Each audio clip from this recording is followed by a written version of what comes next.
welcome to a standing edition of Behind the Mask. I'm actually standing behind what is going to be our counter, I could say, our little kind of like news desk for Behind the Mask. And it still needs some work, and that's why I'm not showing it, but I'm now standing. So you now can see from my waist up instead of just from my chest to my head and actually a little bit above. I'm covering up the back because I don't want everybody to see what's going on back there because it's not a good thing. But you can see the edge of my, well, you probably won't see the edge of my green screen because I'm still going to crop that. So, but again, Eugene here for Behind the Mask. Unfortunately, I do not have my co-host again. On the last episode, we said he was abducted, and I still say, I swear he's being probed, but I think he's off in the jungles going to try to save some sort of jungle cat because we all know he loves cats. If you guys saw the episode that showed his little picture and said he absolutely loves cats, and you've probably seen his little cat on him, the butt facing. Yeah, but I want to we'll move on from that because that's where he's at. But I want to start off with our, as always, the unofficial official host or sponsor of this show, Ghost. I need this. I really do. This morning, it's a rough morning, but hey, again, it's another morning edition. So Ghost, love you guys. This stuff is great. It's got no crash to it, no sugar. It's got that, as they say, legendary energy. And again, I'm still with the flavor, red berry, Sour Patch Kids red berry. It's good stuff, really. And when they say there's no artificial color, there really isn't. There's no color to this. It's great. Now you guys actually could see my Rocat mic, and I want to give a shout out to them because this mic is actually really awesome. I love to be able to mess with my adjustments as I'm going, or even just set it up and I could actually do what is it, surround sound, they said. I don't want to put my hand under it because if I wave my hand, it's gonna shut it off.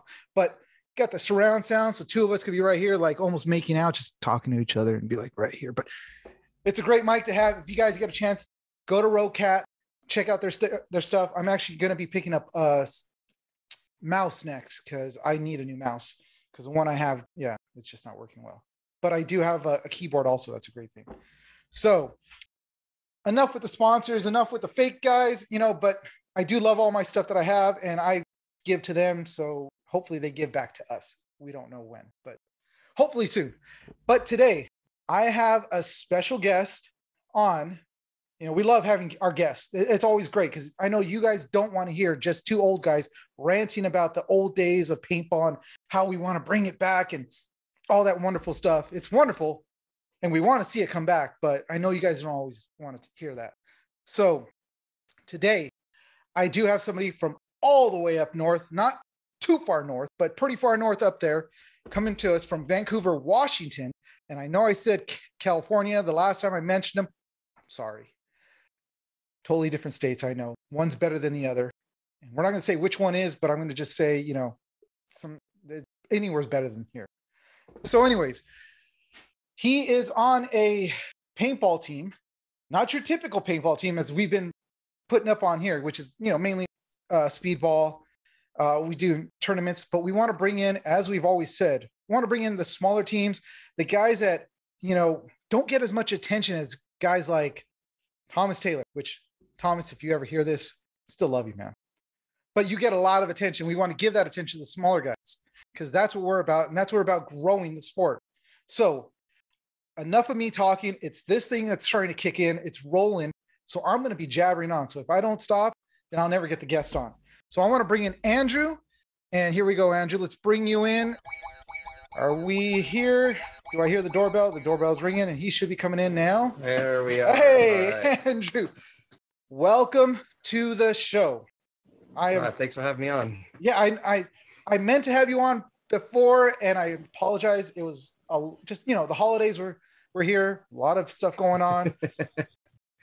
Well, as you mentioned, it's like herding cats with paintball players, getting them on a podcast. But I'm gonna say you're the cat this time. Yeah, I definitely. No, I am. I've got my hands in so many things right now. It's not even funny. From trying to get this place set up, to editing the stuff for this show, to talking to other paintballers too, to try to get them to come on. It's just bad. I'm like a chicken with my head cut off. But Hey, I'm happy to finally get you on here, and we could actually talk about something other than your typical speedballers, your typical tournament. We can move into doing more of what you guys do, which is scenario, correct? I guess we consider ourselves rec ballers. I mean, we'll play anything. Um, so the team is Bigfoot Brigade, and the name actually started when we went and played Oklahoma D-Day in 2015. We road tripped from Washington all the way to Oklahoma to play that game, and we wanted to represent the Pacific Northwest. And so we were like, you know what? Like, we've all been playing together for a while. We need a name. So we came up with Bigfoot Brigade, so we could represent the Pacific Northwest out there in Oklahoma.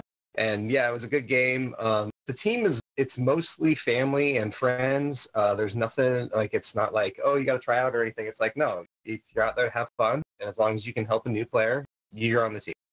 That's awesome. That's pretty much the requirement there. Have fun, help a new player. So yeah, that's where it all started, and it just kind of rolled from there. We went to Oregon Super Game the year after, so 2016, and we picked up another player who goes by Germany. He's actually from Germany. So you know, that's a good nickname there. Yeah, right? It's right on the nose. Just saying. Yeah. Well, funny thing about him is he's super loud and very kind of in your face, like in a good way. You know, he's the party animal. And there was one year I couldn't go to Super Game, and then I went back the next year, and he couldn't come that next year. And I'm walking around the campgrounds at Super Game, and you know, telling stories, talking with people, and they're like, "Hey, you know, we had this guy that was like camping around here last year, and he sounds like this guy you're talking about." And he said he went by Germany, and he was from Germany. And I was like, "You met Germany? Like, there's nobody else." So yeah, we pick up players as we go, and you know, it's nothing crazy. We're just out there to have some fun. That's awesome. So, how many players do you have at this time that's part of the Bigfoot Brigade? I'd say roughly 12. It's kind of, you know, it's one of those things that's it's in flux always. We had jerseys made, and that's like kind of the main, or the original, like 6 of us have the jerseys. We're currently working with Raza to get some more jerseys made for new members. So we got our logo on them, and you know, names on the back, and the whole 9 yards. They're basically speedball setup jerseys, but you know, wear them wherever we go. So that's cool. Definitely. Yeah, it doesn't matter what field we're on. So, all right. So we got the paintball team, but let's go back to how did you start? And also, I want to know about, you have a nickname. Your nickname. How did I start? Turbo. Yes, it is Turbo. So, I go by Turbo. But let's go back. Let's start with, how did Andrew start paintball? Because, you know, let's start from the beginning. Like I always say, you were born, and then there's paintball. Here we are. This is an embarrassing story. All right. So Turbo was actually I worked at a summer camp, and they gave me the name Turbo there. So it doesn't actually have anything to do with paintball. It's just kind of where I rolled it in. But how I started paintball, so I used to be into RC cars, like nitro burning RC cars, right? Back in high school. And I decided that I was going to upgrade. So I sold my old one, had like $200 in my bank account, and I'd always been interested in paintball. Browsing around eBay one day, here's this paintball marker. Hey, this thing's electronic. It's got modes. It's got a electronic trigger. It's got a clamping feed neck or something. Man, this thing's worth $600. It's at $90. I'm gonna buy this thing. I'm gonna sell it. Then I'll have more money to buy the RC car I want. Right? Was it a Spider? Was it a Spider? It was a PMI Piranha. Oh, and, wow! And like most new players, I purchased. Then I did my research and found out that it was only worth $90. But just so happened that I already had a mask, and so I just needed a tank and a hopper. And I was already interested in paintball. I played a few times, like rental player, you know, birthday party, whatever. So I went out to Walmart, grabbed a CO2 tank, gravity hopper, went down to the field, and you know, had a terrible night, kind of. It wasn't that bad, but it was a Friday night, and I didn't realize at the time that nobody comes and plays paintball on Friday nights. You got to wait till Saturday morning. So 2 other people showed up, this guy and this girl, and The girl just like walked over everybody there, the owner included, said her name was Amber Wong. Don't know, man. Legend continues. Amber Wong. Amber, just in case you do hear this, you are the Bigfoot of paintball. You've been spotted in Vancouver. Look at that. All right. Sorry. Go ahead. But yeah, it just kind of snowballed from there.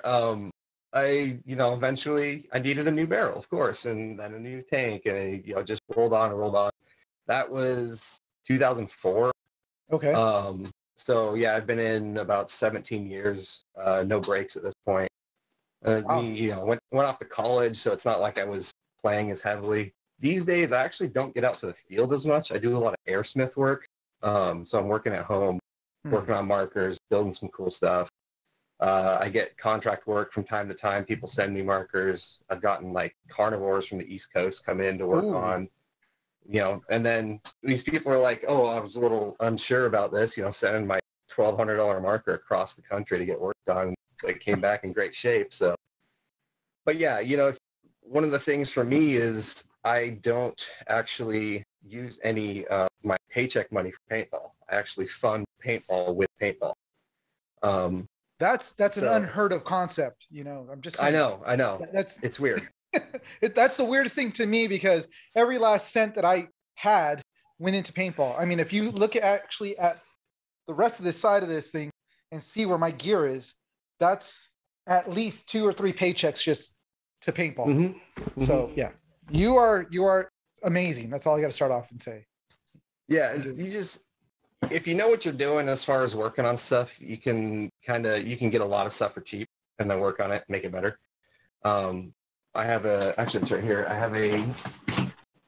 This is my autococker. It's been about a 8-year project. Every single thing on it has been replaced, modified, or both. And so, and it shoots great. It does awesome out in the field. Turns lots of heads. I really like it because it's something that I built specifically the way I wanted it to be. But, I picked it up bone stock like 10 years ago for $200 and built it from there. The vast majority of the parts on that thing cost me about $400 to $500. So it's a $600 cocker now. I mean, that's what I put into it. What would it sell for right now? It'd probably be north of $1,000. Yeah, with the market the way it is. Yeah, definitely. Just the valve in that thing, I saw one go on eBay for $350. So, yeah, just the valve, nothing else. That's insane. I actually picked up a cocker because I'm looking to turn my cocker into a pump, because I actually had my old pump stolen years ago. So, yeah, I had a whole gear bag. And this was my first gear bag, and it was an old Empire gear bag. So this thing was like a house on wheels. A gear bag.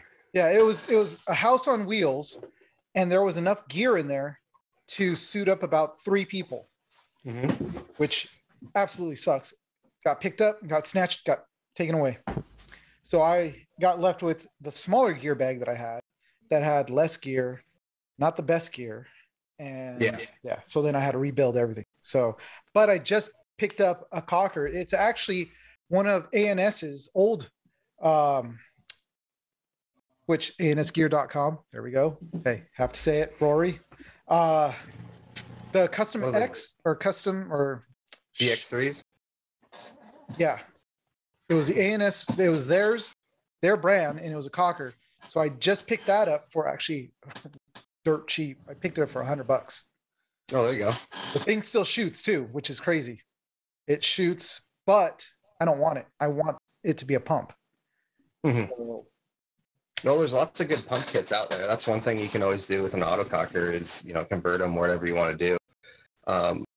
And especially if people are looking to get into pumps these days, the pump prices, like for a decent pump, have really come down. I actually run a Empire Sniper.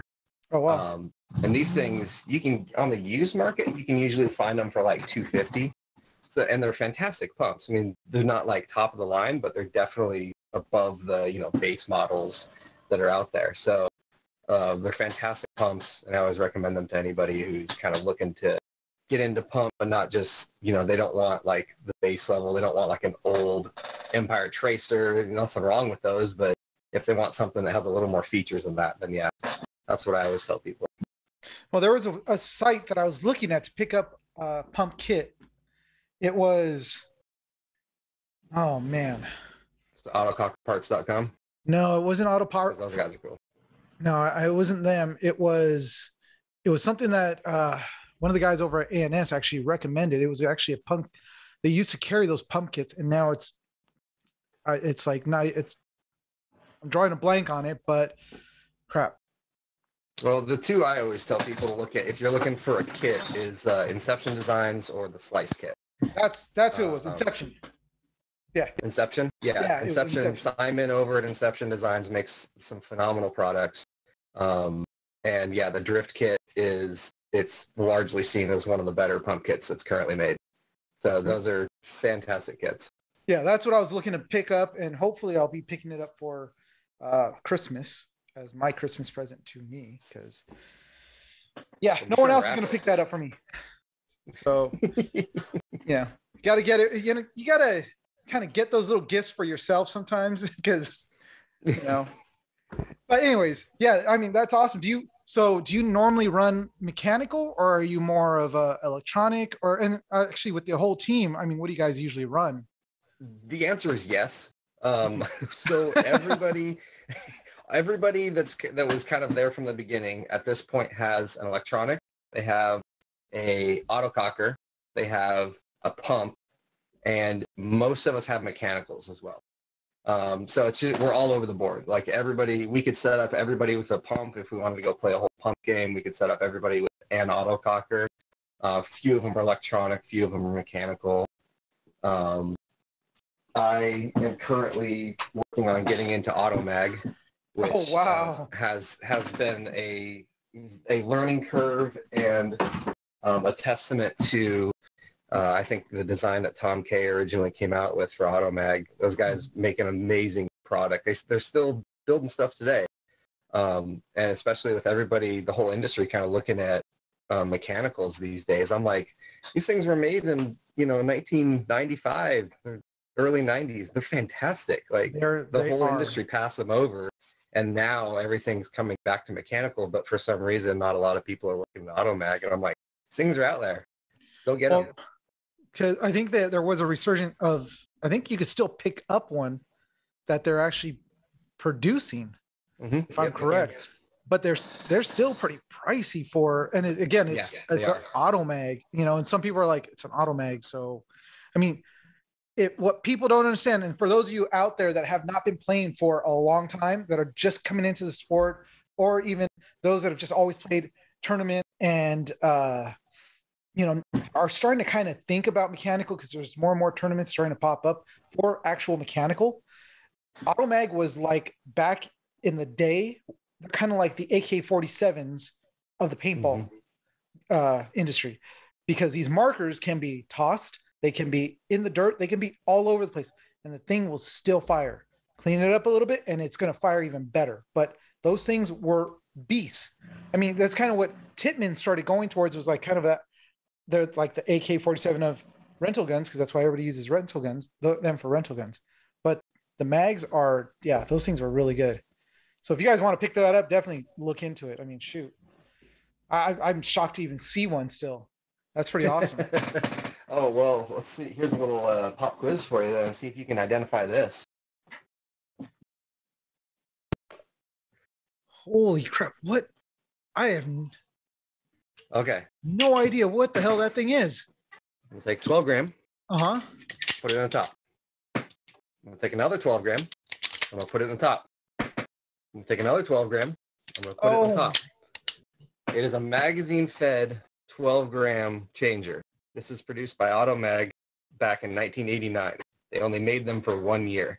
It's called an AGD 6-pack. They are very rare because they only made 2,000 of them. Long story short, they basically, when this was released, they changed the tournament rules to allow constant air tanks. So these are the whole reason why constant air tanks are allowed in tournament paintball these days. That's crazy. when tournament paintball changed to constant air tanks, nobody wanted these anymore. They just switched to a 12-ounce tank or whatever, because this is back in the pump days. Yeah. But this is what I actually run on my pump all the time. It's fantastic. And then you just slap one in, change it out. Takes a half second to change them out, and you got a new fresh 12 gram in there. Wow, that seriously, I've never seen that before. Yeah, these are super cool. If you, I don't know if you've actually looked it up, but there's a documentary on the history of paintball. It is a 3-hour-long documentary. I need to. You look it up. It's on, it's on the weirdest place. It's on Vimeo, which I don't know why they put it on Vimeo, but it's on Vimeo, which nobody really uses it. But I found it because I was like, one night I was just up and wanted to look up paintball stuff. And it is a 3-hour-long documentary starting literally from the beginning. From 1980, I believe it was 81 is when the first actual game. So. And it was in the backwoods, and it was only like 6 or 7 players, something like that. And they got the original guys from that game that are still around, talk to them, and you just see how the evolution. It's amazing. When you watch it, you'll see a lot of automags obviously on there, and a lot of that stuff that that you're talking about right now. It's in there. It's crazy. What's it called?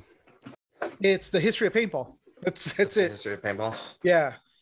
And it was great, but like I said, it was 3 hours long, and luckily I had time to be able to sit through it. But it was a good one. It was definitely good. So yeah, I'll definitely look that up. So what are you guys planning for the upcoming year? I mean, seeing how you guys are, I mean, you're more scenario, so you would probably do really well in like the Iron City Classics. Have you guys ever thought about trying to get into one of those? Not as much. I mean, since we're just around, we're not like sponsored by anybody. It's all out of pocket money. So the big one every year is Super Game, and that's one of the reasons it's the big one for us is because we can drive to it. It doesn't take a whole bunch of other commitments outside of a 3-day weekend. But we also don't play competitive. Like we have my father-in-law's on the team. He's 65 at this point. My nephew's on the team. He's 12. Okay, huge age range. Yes, there's a massive age range. Most of us are right in the middle. But we also we don't work on like smaller field tactics or tactics in general. We're just out there to have fun. So we're like, hey, we want to go that way. That's our tactic.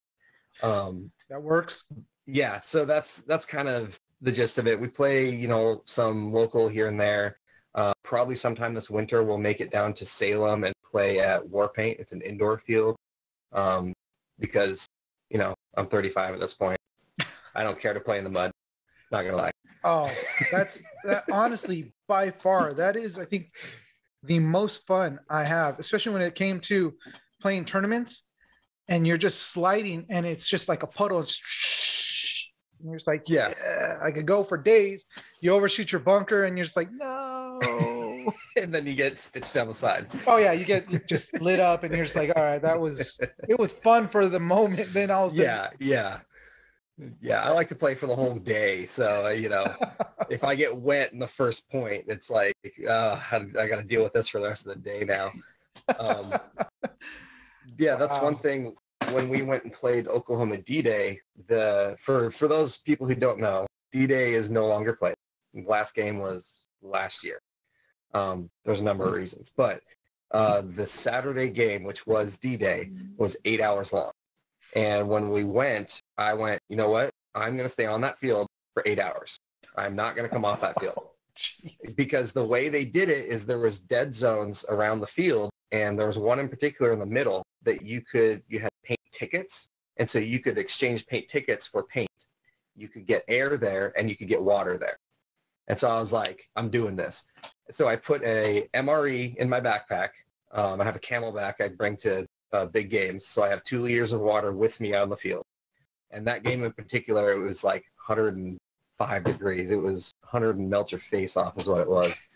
And I was like, I'm staying out on this field all day long, and I did it. I went out there, I ate lunch in the dead zone, filled my air tank back up, filled my pods back up, went back out on that field. It was a fantastic game that, it's not played anymore, and there's a lot of kind of politics around it. And I'm really hoping somebody else takes up the mantle of running a big D-Day game, because it really was fantastic. Yeah, the days of a lot of these games, unfortunately, it's almost like we're seeing them starting to disappear. Part of it is also just the economy. It's tough right now, Mm-hmm. to get that big of a game going, and to get the people to actually come out and spend the money that we used to have, that, as kind of just extra cash. We can't all make our money off of paintball to play paintball, which I want to be like you. I really do. I want to be at that point finally, but just not yet. But the thing is that we are seeing a lot of these things starting to disappear. So I believe Decay Nation, that's down here, I think they had it this last year. I have to look that up, but I think that's still one of the big games that's down this way that we have. And then you set up by your place is the Super. So Super Game. Yeah. Oregon Super Game. There's Oregon Super Game. There's Central Super Game, which is in Kentucky, I want to say. Okay. And there's Super Game East, which I don't remember what state it's in. The Central and the East have only been added in the last 5 years, so they're not huge yet. They're still, what I heard was 200 to 300 players. But Oregon Super Game usually pulls around 1,800 players. So, yeah, you want to come to a good game, and it's a great game. The guys who run it, I can't believe how fantastic and on top of stuff they are. The refs, for a big game, the refs are amazing. You get hit on the side of your hopper and you don't see it. There's a ref pointing you out. You're like, oh, geez, I didn't even, from across the field, they see it. Jeez. And it's just they are on top of stuff. So you can't say enough good stuff about Super Game, and Dan's one of the guys who runs it. They put on even last year with coronavirus, they put on a fantastic event. The vendors really came out, and they always have a big swap meet there. So you don't even have to go with gear. You can just buy all the gear you want right there. That's actually pretty awesome. Years and years ago, it was 2008, 2007, 2008. I had a clothing company, which I've mentioned before, Sunday Clothing. We actually did a big game, and it was down at Camp Pendleton paintball park, which I was working at, and it was a Star Wars based big game. We had one guy who was dressed as a stormtrooper, who was actually one of my videographers, and we have a great picture. Which, oh man, I don't know if I got to dig that thing up, but it's him, and he's like this. And balls are literally flying around him as he's running through the field. It was a fun time. It was a chaotic time because I'd never put on a big event before. So it's I just said, I could do this. Yeah. When it was all said and done, I said, I don't ever want to do this again. Yeah, I can see that. There's a ton of work that goes into those kinds of things. And especially bigger games like Super Game and D-Day, if you're running tanks on the field, there's logistics around that. There's insurance. You got to figure out where the tanks are what's the rules for the tanks, besides the just normal players.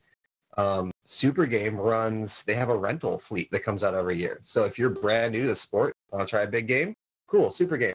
They will rent you a marker, but that's more logistics. It's crazy the amount of stuff that's behind the scenes for that game that they run. And it goes so smooth every year. That's crazy. That's crazy. I mean, I've like I said, I've played. That was one big game I did, which was a Star Wars one, because I got in there. I had to get out and play. I did one other one, and that was not too far from here. I can't even remember. And that was in 2009. So I haven't really done too many big games. So hearing about these big games is actually pretty awesome. And actually, just having you on to talk about them is opening up a whole new door for other guys that are out there that are like, hey, there's other stuff that we can do other than tournaments, Yeah, and it's all kind of under the umbrella of scenario paintball, but you don't have to dress up at all. I go out there in a speedball jersey and speedball pants and, an autococker. I have a Vanguard Creed I use for a lot of it. The pump is Friday because you score double points if you run a pump on Friday, or mag feed. Mag feed guys, you know, they're out. So like a third to a half of the field on Friday is all pumps and mag feeds. It's so cool. So you're saying field. Now we had, before we got started, we had mentioned, or you mentioned, Impact Action Sports, right? Yes. Impact Action is kind of I would call it my local field, the one I go to the most, for sure. They're just down south of Portland. Tualatin, I could be wrong on that. I don't remember the exact city. But yeah, those guys run a great field. Safety's always top notch, which is one of the big things for me, being in the sport for this long. Like, I've seen things that I'm cringeworthy, but I've never seen them at Impact Action. Let's put it that way. I think we've all seen things that are cringeworthy. I mean, yes. So you said what city again? I think it's Tualatin. I could be wrong here. It is? Okay. It is Tualatin, Oregon. And I want to give a shout out to you guys because this is the field where Thomas Taylor is always set up, and he's always talking to everybody, telling them about all their great gear that they have and their great field. And now I have somebody that actually plays there and can give testimony of how great the field is, how well it's run, and there's not too much cringeworthy stuff that he sees. So Thomas, you guys are doing a great job. So go on. Sorry, I keep interrupting. Oh, you're fine. You're fine. Yeah, just as I was saying, like, get out there and, you know, try a big game, try a scenario game, because Fast and Furious scenario games, they don't care what you're wearing. Like, you don't have to look a certain way. You're out there for the game. Sometimes there's a story involved in that game. I've played a Twilight scenario. Not my favorite. Just gotta say, yeah. I didn't know it was a Twilight scenario until I showed up that day. Were there guys dressed like sparkling vampires just going, I can't be shot? Or, I mean, what? There was one guy in a tutu who was supposed to be, I forget her name, is it Bella from the stories? I don't know. You played the game, so I mean, you know a lot more than I do. This was like 2009. I mean, this is like 10 years ago. But the game was... I probably wouldn't have mentioned it, but go on. Let's hear this. I'm interested now.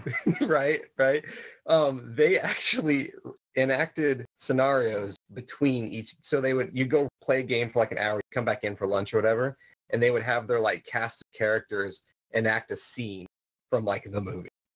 And then you go back out and you try to find whatever you're finding, or try to, I was like, I don't know who chose this. It's not working. Let's go play some paintball. So, but there was only like 20 people there, so it wasn't like it was a huge disaster. We're just out there shooting each other anyway. I think 20 people is one too many for a Twilight scenario. I mean, were you team Edward or were you team? And just so you guys know, I only know this because my longtime ex was totally into Twilight. So there's team Edward or team Jacob? Which were you? Were you the wolf boy or were you honestly? I don't remember that we had teams. Really? I don't know. Yeah. Well, no, we had teams, but I don't remember that it was Edward Jacob. I mean, that makes sense.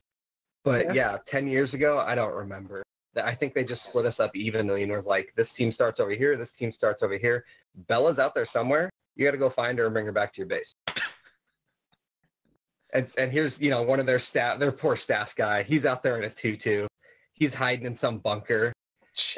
It's like January. This was a New Year's game too. Oh, so wow. It's cold.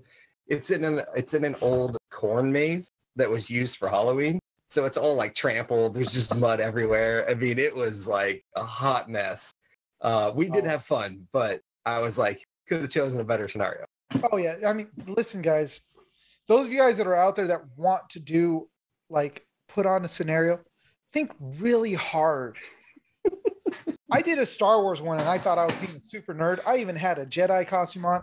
I thought it was cool, but at the time, whatever. But think really hard of what kind of scenario you want to do. Oh, now I remember. I did, and Dennis, if I wish he was here, we did a Hitman big game. It was right when the original Hitman movie came out, and they did a whole scenario thing. So it was down at Camp Pendleton. Was it Pendleton? It was either Pendleton or No, it was Jungle Island. So it was up by me up here. It was Jungle Island had it going on. There was somewhere over in the Midwest, and then there was somewhere over on the East Coast that at the same time we were having all these big games because it was the night that they were going to premiere Hitman, the movie. So we went out there, and just like Andrew said, speedball jerseys. We were part of Team Keebler. We wore our Keebler jerseys and our yellow pants. So we stood out like sore thumbs in the sea of camo. Everybody knew where we were when we were moving around, but it was a fun thing to do. And that was actually really cool because there was one field where they actually had the guy who was playing the Hitman, fly in on a helicopter. It was crazy. It wasn't with us, but it was on another field. And that sounds wild. It was a lot of fun. That was back in 2007, I think it was, or whenever that movie came out. I don't know when it came out. I don't remember. But it was a lot of fun. Speaking of scenarios and crazy things that happen, I have a bit of a story for you from Oklahoma D-Day, if you want it. Oh, go for it. This is the story of how Miley Cyrus saved Operation Michael Jackson to win victory for the Germans at Oklahoma D-Day. 100% true. So just for your listeners, so they know, Oklahoma D-Day was really big, 2,000 players, I mentioned that. One of the big things at Oklahoma D-Day was the radio broadcasts.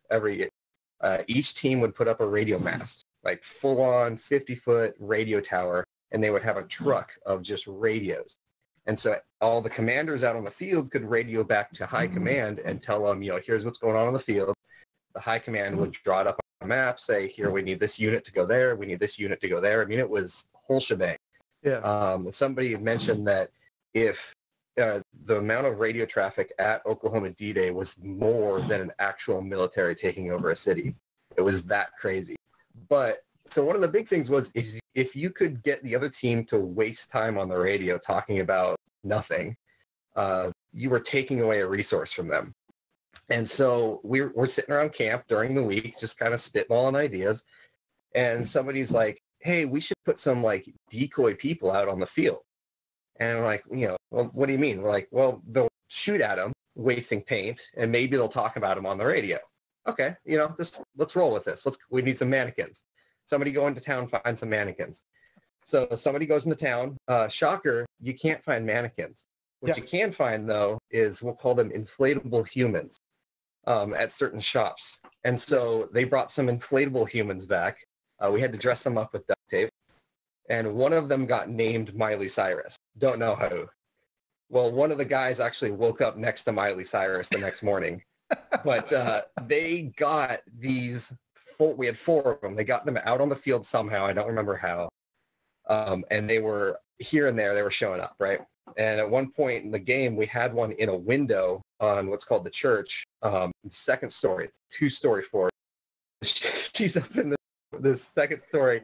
Everybody on the ally side shooting at her. You look at her and she's just like shaking around because she's taking so much paint. And we're just laughing. We're just, on the floor laughing about this thing in the church. So come the end of the day, because we don't know, what happens with these things, they announced the game. And the Germans won by, it was something like 5 or 7 points. It was the closest margin of victory in the history of the game because close game is like 200 points. Wow. So we talked to our radio guys and we're like, hey, did you ever hear any chatter about these inflatable humans we had? And they were like, you're not going to believe this. Not only were the Allies talking about these things, but some of them got their hands on one of them and took them to a ref because they thought it was an objective. The refs, of course, it's not an objective, so they're not going to get points. But the refs actually docked them points for basically wasting the refs' time. So they got docked points for taking these inflatable dolls into the refs. So we don't know how much that was, but if it was 5 or 7 points, just us having fun won Oklahoma D-Day for the German side. That's so funny. it was wild. I never would have expected that outcome. And then Hail Hydra for anybody who's German 352nd Cupcake. Love you, buddy. And for our German listeners, he's talking about the German from D-Day, not for you guys. But still. Well, Hi there's guys. Germany, our buddy on the team too. Oh Love yes, him Germany. too. Yeah. Oh man, that's pretty funny. I wish I could have been there to actually see that. That would have been. Yeah, it was wild. Like, Oh, that's crazy. Well, I mean, that's the kind of stuff that goes on at these scenario games. There's just all kinds of crazy stuff because it's almost like the sky's the limit to what you can do out there, and it's just fun. You got your objectives, but you're out there with your friends, and you're out there making new friends, and that's the one thing that I will say about these things, because there's so many people that go out there to play them, and these are all together. You're bringing together all kinds of people onto one giant team, and you get to know people, and then you get to look forward to it if you're going to come back to the next year, which you've done. You said Super Game how many times? oh geez, I think 5 at this 5 point. times. I think I've done 5 Super Games. I had to miss 1 year because of my job. I had to fly, doing work in another city. But yeah, I think five Super Games at this point. And each time you come back, it's like a reunion of everybody that. Oh yeah. All that. Oh yeah. You see people. So at Oklahoma D-Day, when we pulled in with our RV, we camped next to these guys. Guy looks at us and he goes, "Hey, what side are you guys on?" I'm like, "Oh, we're German." "And what unit you're in?" "Oh, we're 352nd. He goes, "I'm your XO." And so we got to camp next to our XO the entire week. We're great friends. I'm still in contact with him to this day. He's a fantastic guy. Goes by Cupcake. And then we met his whole crew. The Aztecs were fantastic guys. And we're just rolling into this game. We'd never played it before. He'd been there for years and years and years. Gave us tons of pointers and what to do, and we were just chilling the entire week. And we picked up our teammate Germany from Super Game. 2 years ago, we picked up a guy that got the call sign Unicorn because he took a first strike round to the center of the forehead and it swelled up. Yeah, that's how he got his call sign.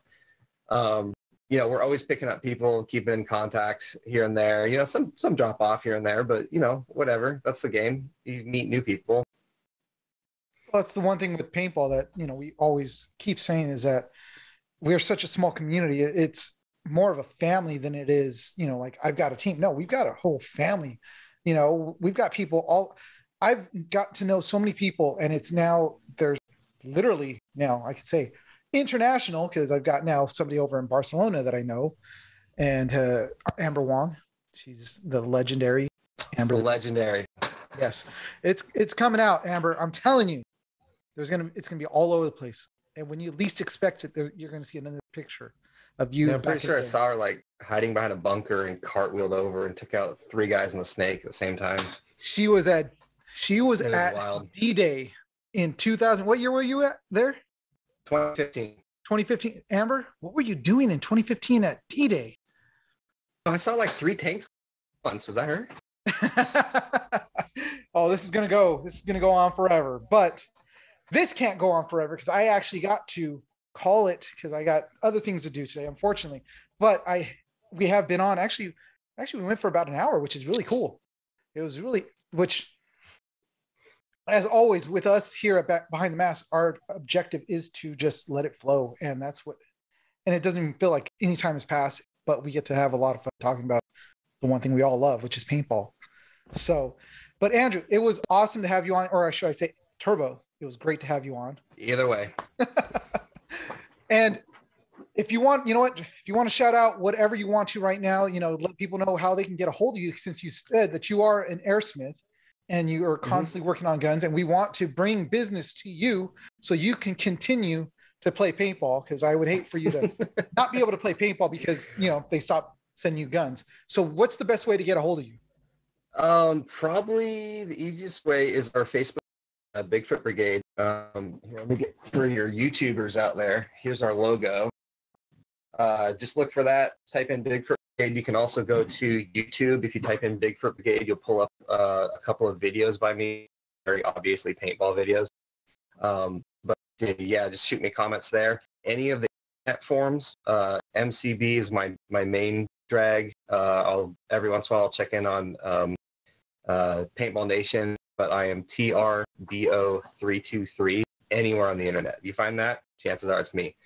But yeah, I do airsmith work. A lot of the stuff I do to make money is just trading basically trading gear. I pull in markers that are broken, sell them. It's if you know what you're doing, you can kind of fund paintball that way. It's a slow process, but it works. It is a slow process. Trust me, I know too. But yeah, I got like 4 I'm working on right now. So, well, I might. We're gonna have to talk. Okay. I might send you up my cocker just to, because I don't feel like taking the time to actually pull it apart and do everything. It's a little bit easier. Everybody else. Yeah, send it up to somebody else. Let them handle it and get it timed perfect. Yeah. I don't know what I'm doing. No. Whoa. I know what I'm doing. So just so you listeners out there, I do know how to work on guns. That was one of the things that I did. Yeah. I don't have time. I don't really want to. I'll send it up to somebody else. Let them put the pump kit in, time it perfect, and hey, too easy. Because the first pump I actually did myself and got it going. It was shooting like laser beams. It was great. But yeah, we'll talk later about that. So, guys, Andrew is proof here that we are open to take anybody onto our show. We really want to have you guys on and tell us about your experiences, whether it's Miley Cyrus against Michael Jackson at D-Day, which is the weirdest thing in the world, or with the time that you played the Twilight scenario game. Go Team Edward. I'm just saying. But, it's great to have you on, Andrew. It was awesome to hear the stories. And I definitely, if you guys have an event that you guys are going to go to, feel free to send over a message to me. You're welcome to come back so we can hear some more stories of, whatever big games you guys are going to play next. So we want to, give a support to Bigfoot Brigade. So they're part of the Behind the Mask family. So I want to say that. So anytime you guys have something, even if you want to, throw out a little promotion for your airsmithing, I mean, by all means, send something over to me and we'll put that up on our Instagram also. Will do. All right, man. Well, will do. Sounds good. It was awesome talking to you. And, I look forward to actually talking to you some more and also getting my cocker up to you. Cause like I said, somebody else can work on it instead of me. But, all right, Andrew, I'm going to let you go at this time, but for the rest of you guys, we're going to take a short break and then we'll be back with me closing this thing out. And hopefully Dennis is on, but I don't think he will, but we'll see what happens. So with that,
to us or me at Behind the Mask all alone now.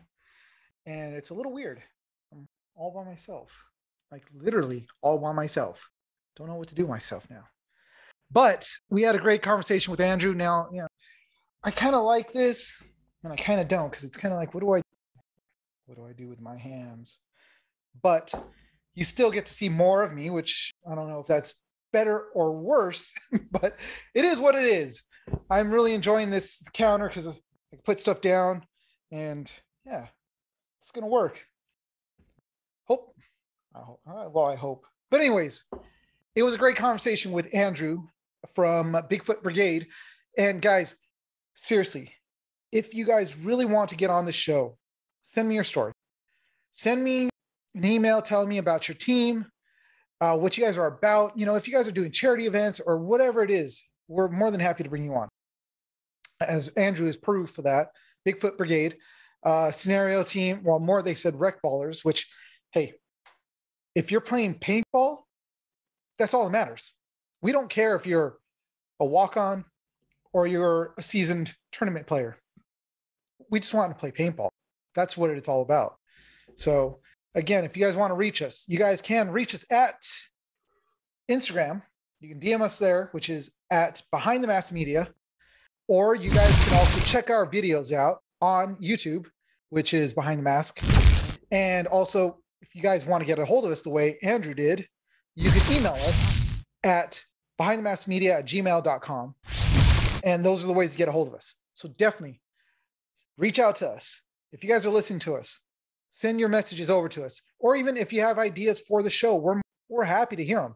You know, we want to expand our show and do more for you guys, the listeners.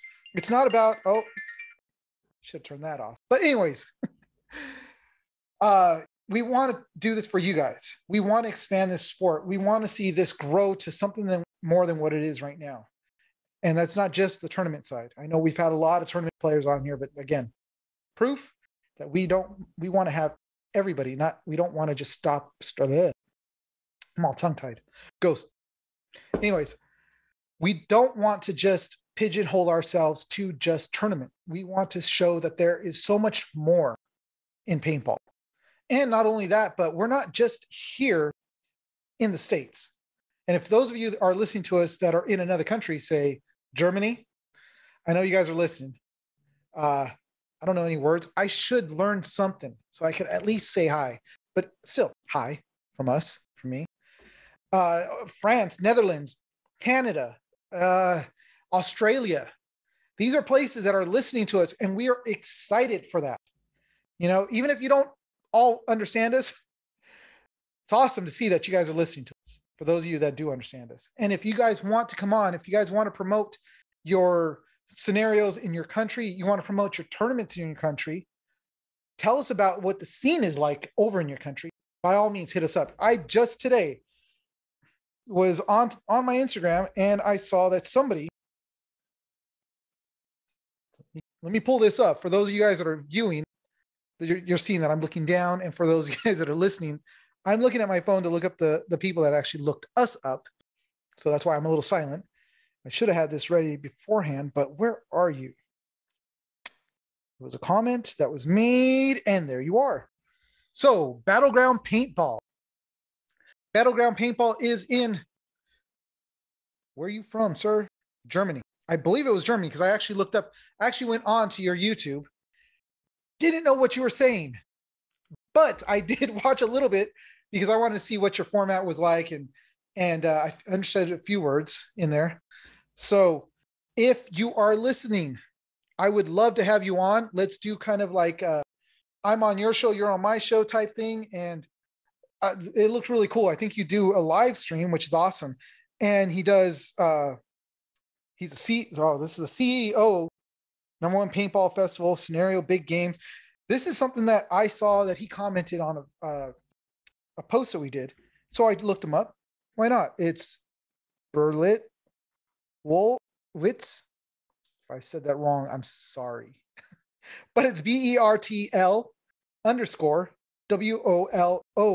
WOLOWITZ. Check that out on Instagram. He does, he's got a lot of great pictures of scenario playing, and it looks like they go all out over there. Never been over there, would love to go over there. If anybody wants to send me over there, I will go over there. Along with Dennis. I'll bring Dennis too, because, you know, got to get him going. But it looks like they do a lot of great things with scenario there. So check out that Instagram. That is from across the ocean over in Europe. And again, it's a shout out to you guys. I definitely want to shout that out. And thank you for your comment on Instagram, and love to hear more from you. So if you do get this, let's talk. Let's definitely talk. We could do something. But we're open to everything. Again, our whole point to this is to grow the sport. Also, another thing that I got, which I don't have any examples right now, but I think they'll be popping up right about now, are our new shirts that we're going to be putting out. These designs are made for the paintballer. It's not like your typical, I can't say this shirt. I like this shirt though. It's pretty cool. But it's not your typical paintball shirts that are being put out right now. We're going back. We're rolling back the clock to back when Sunday clothing was around and doing things for the players. Our shirts are going to feature players on it. So when you put a paintball shirt on, everybody will know it's a paintballer, okay? And that you play paintball, because again, that was what we were about. We're paintballers making things for paintballers. That's everything from our podcast to our Instagram to our shirts to anything that we're going to be doing. It's by paintballers for paintballers. So I know there's a lot of great podcasts out there that are run by a lot of the pro players or whoever else is out there putting together podcasts, and they're doing great things. I'm not going to knock them by any means, but I want you guys to know that what we are here to do is it's for you guys and it's for the sport. We're not going to waver from that. We may, and I have mentioned this in past podcasts, dabble into other sports, but it probably won't be under the behind the mask. It'll be under the BTM. So it kind of separates us a little bit, but just so you guys know that we want to expand. We want to grow the extreme sports also, starting with our sport, which is the one thing that we absolutely love and always love. And as you've heard from all our guests that we've had up to this point, because this is episode number 21. I cannot believe that Dennis is not here for number 21, but it's okay. I think we're going to do about 2 more and end this first season. We're going to say that we've done at least 23, 24 episodes for the first season. Moving into next year, which we want to bring even more things to you guys. We want to do even more spectacular stuff. We definitely want to have something that is strictly for you guys. I know Ghost Sports is out there and they're doing some great things with all the footage and all the little documentaries and things that they're doing. It's great. They're showcasing all the pros. But guess what, guys? Who are the ones that really bring in the money? Not the pros. It's all you guys that are out there that are playing the smaller tournaments, that are getting in, putting in the time, grinding it out.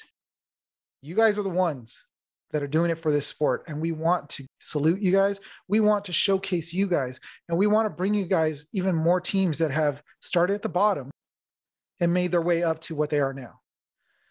And I know a lot of the pro teams have done that. If you guys know Dynasty started a bunch of kids, made their way up, but those guys were like prodigies. I'm talking about the ones of you guys out there that are grinding it out, working hard, trying to get into that spot. And you guys will. Good example, Texas Cyclone. I want to shout out to those guys because love those guys. Lots of heart, lots of love. That is a family. Love those guys. So Niles, guys, here's a shout out to you guys. Texas Cyclone, those guys have had a crazy dream, and they are making their way up. So it's possible. But again, my whole thing, I'm now ranting, and I said I wasn't going to go that much longer, but I am. Apologize. But get out there. Spend your money at the fields. Spend your money at the shops. Let's grow the sport. Biggest thing. Whether you're brand new, whether you're big, doesn't matter. Let's play. Let's just get out there and play. If you could point, if you could shoot, and you can move, and you can play.